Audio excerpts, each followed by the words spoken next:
If you reach out for another, you risk rejection. If you love, you risk not being loved in return.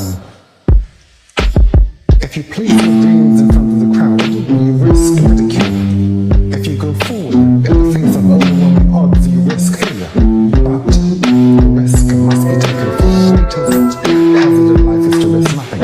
The person who risks nothing has nothing. Thus nothing is nothing. What in the world of ego is nothing. That person may avoid suffering, pain, and embarrassment, but that individual will not learn, love, change, feel, or grow. Only the person who takes